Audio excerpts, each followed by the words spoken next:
Hello and welcome to Education Corner. I'm your host, Dustin Latimer. We're highlighting local school districts, showing off some of the unique programs, classes, and clubs that makes them, well, them. It's the stories you don't see and the things you may not know unless you're part of it. This week, we're traveling around the 4 states, showcasing Carthage, East Newton, Golden City, and Parsons. But we kick things off at Carthage, where the class of 2026 is making its mark as the largest graduating class in school history. But it's not just the size of this class that makes them special, it's the individuals and their accomplishments that make the class of 2026 the best of Carthage. Around 415 students make up the largest graduating class in Carthage history, the class of 2026. I've known these kids a long time personally because my daughter is a member of this senior class. And, sometimes I feel like they make people tired. And then you have to realize, oh, it's because there's so many of them and they all want to do things and they are all active. And so they are a tiresome group, but in the best ways, because I feel like they all do a lot of different activities. They're all very involved. The class of 2025 had around 380 graduating seniors. This class beat them by about 40 students. One of those seniors is Jack Carlton, who came to Carthage schools in 6th grade. It was kind of a culture shock because when I was at St. Anne's, I had about 12 people in my 5th grade class. And so coming here and seeing there's about 400 kids, that was a lot. It was a big change. But like I said, it kind of feels smaller than it really is. I feel like everyone knows each other and it's more like a family feel rather than just a... That family feel is echoed by Carlton's classmates. I think the most special thing is how there's not many divides, you know what I mean? Everybody can kind of just get along and some sort of connection. Some people connect over some things we both have this teacher, or we're both doing this in the future. It's just so easy to connect with people, I think.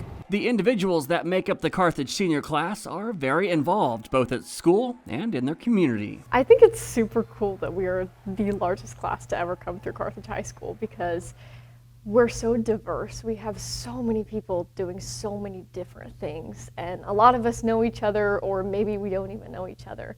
But it's so amazing because I know that the class of 2026 is going to branch out because we're so diverse and we have so many different passions. Wagner was involved with FFA. Carlton played football and produced school media, while Ray was all about math and basketball. I think I'd most likely want to be remembered for just being that one kid who just happy all the time. I mean, it's usually me versus Jack Carlton. You know Jack Carlton, he has a smile on his face, but yeah, me too. I mean, I'm always happy. I'm always looking around the hallway just smiling. People ask me, I run while I smile too. It's a fun fact, because on the track team, everybody's asking me, why you run while I smile? I'm just happy all the time, just loving life, I guess. Whenever I see people in the hallways, if I'm friends or even just acquaintances, I always say hi, I'll check out what they're doing, make a little joke, Back to what I was saying, everyone knows each other. I feel like in the hallways, it's even more shown. Everyone knows each other, and it's a pretty cool feeling.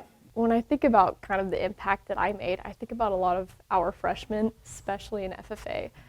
I can remember at our banquet, and then kind of before that at interviews, I had so many freshmen come up to me and tell me that I was an inspiration to them. And that was amazing to me because I remember the people who were the inspiration to me, and now that's cool that I get to pass that down to them. So that's my impact, is passing the torch down. As for their potential, the sky's the limit for the largest graduating class in school history. I think that if you feel worried about our future, if you spend a few minutes with any of these kids, it will change your mind, and we're in good hands. I hope they'll come back and plant roots in this community too, because it's good stuff. Well, there's something special about East Newton's class of 2026. The rural Southwest Missouri School District is graduating not 1, but 2 sets of triplets and a set of twins. As I quickly found out, they're all more different than they are alike. At East Newton High School, around 100 students make up the class of 2026, but the graduating class is pretty unique, with not just 1, but 2 sets of triplets. There's also a set of twins.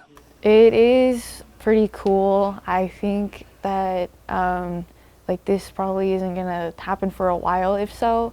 But I feel like we're just triplets. Triplets is a normal thing for me. Ashley, JJ, and Bailey are the Lundstrom triplets. As you can imagine, telling the girls apart isn't easy. Even our parents still do it. Yeah. We don't even have to like play a trick on them, like switch, they do it themselves. I do mix these two up all the time, like whenever, specifically when they have their back turned, like I do this all the time and I'm like JJ and then it's Ashley and then they get so upset whenever I do this, like our parents do this all the time, but it's like, you guys look the same from behind, but this one just recently colored her hair, so it's a little easier. I just like the darker better. And to get away from her. Bailey, the blonde of the group, says she's forged her own identity. I'm different. These two are. I've always like just grown up different. I've always drifted kind of my own way. These two are a lot more like each other, and then I kind of just shaped my own path. You're a blonde. Amen. Amen. The second set of graduating triplets are the Bogles, Toby, Teresa, and Sarah. When I heard that there was another set here, set of triplets here, one freshman here, I thought we were the only set in this entire high school, so it was a shock for starters. And learning these two were twins, I honestly didn't know, but still, it's pretty interesting. It's definitely not an everyday thing. And it's definitely going to be really cool just watching us three, another set of triplets, and a set of twins go across the stage. I honestly didn't realize that those were triplets until they told me, because I always thought the two were just the twins and then the third was their friend. And there's the twins, Destiny and Courtney Jacobs. It's like having your own like built-in best friend, but it's also like having someone you share everything with, you tell everything to. Do they get along? Well, sort of. Most generally people would think twins get along a lot. We do get along sometimes, not all the time. Depends on the day. Depends on the day. It's fine. We just have our days, like any other family. While triplets and twins are rare, East Newton's class of 2026 has their fair share. It's just kind of normal because that's us. So it's like, okay, there's another side. Like I understand whenever like another person like who's a single individual and not twins, like don't understand. But like I don't know, we're just triplets, so I just group together. So it's kind of normal for me. A rural school district in southwest Missouri unveiled its new center to the public, allowing students to get hands-on experience when it comes to agriculture. Here's a look at the latest in farm tech, now available to kids in Barton County. A southwest Missouri school district is bringing the barnyard to the classroom. Originally, we were just going to build a simple barn out here. And then the district and school board got on board with it and said, if we're going to do something, let's go big. Following a groundbreaking in 2025, the Golden City School District unveiled the finished construction of a new barn, a farm, a lab, and agriculture classroom space for grades K through 12. The groundbreaking last year, that was kind of our first public announcement that we were going to be expanding the ag program. And it was for this building right here.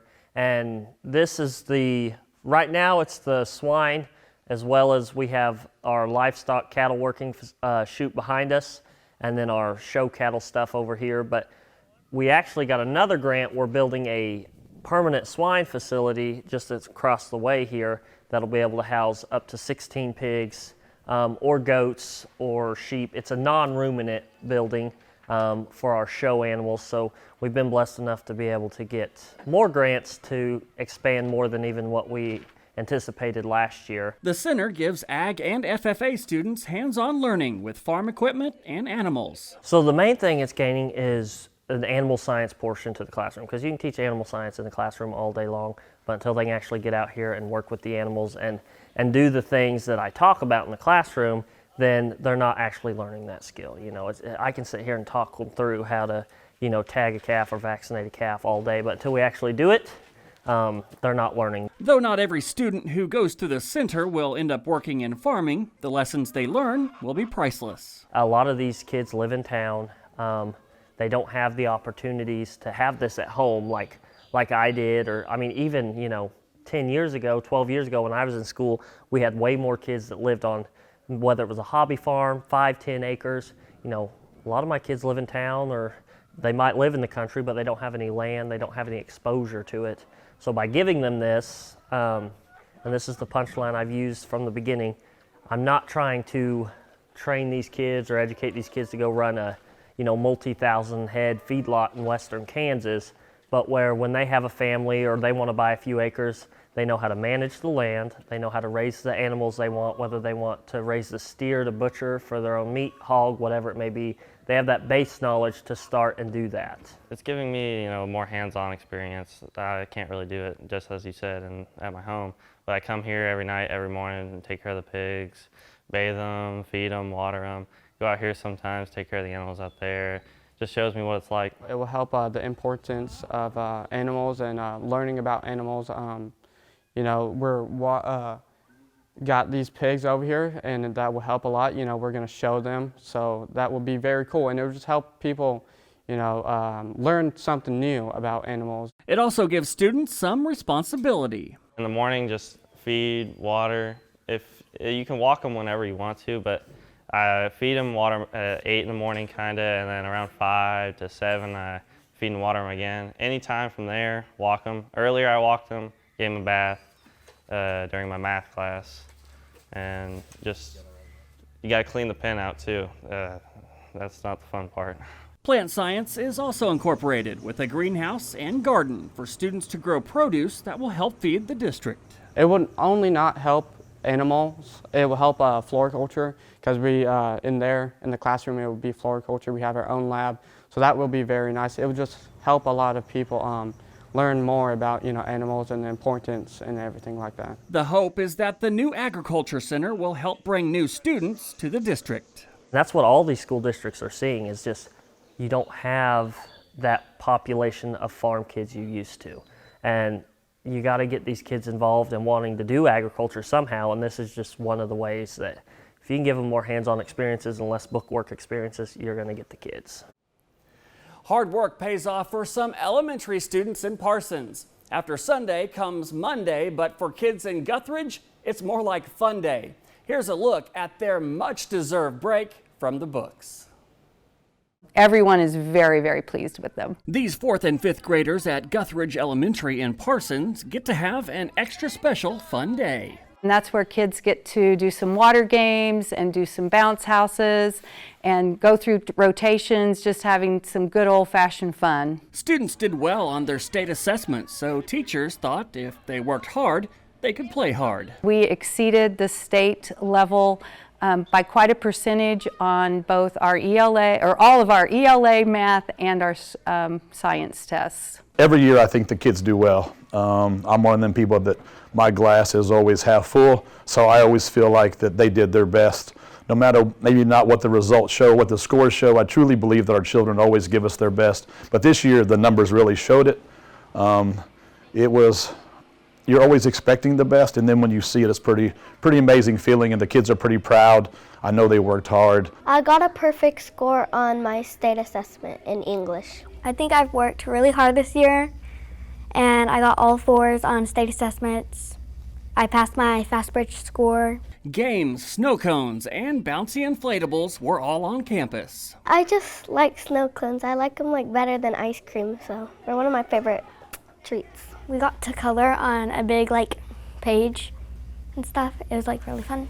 It wasn't just the students who went above and beyond this school year. I know the teachers in the buildings work hard, so it was pretty awesome to get rewarded for, I know, the hard work that everybody puts in. I just cannot say enough about our teachers and how hard they've worked this year, and really all of our support staff as well. They've worked diligently to reach this goal. So teachers and staff get to have some fun too. Well, I actually plan on jumping in there as soon as I'm done with this interview, and so yeah, we'll be participating as well. Staff tell us the test scores exceeded the state level on English language arts, math, and science. Their math scores or showed a tremendous improvement, but also reading as well. We have some great reading teachers here. It was just pretty impressive all around how well they really did and how much improvement they really showed. Teachers say they took extra steps this year to monitor the progress of the 172 students at the 4th and 5th grade building every few weeks to help them meet their goals. Our students are amazing. They have worked very hard. They've met goals this year that we've put in front of them. Our top 30 to 40% students just keep reaching higher and higher, and we're moving students that maybe have some academic weaknesses up through those skill levels also. So just very proud of everything that we've done here.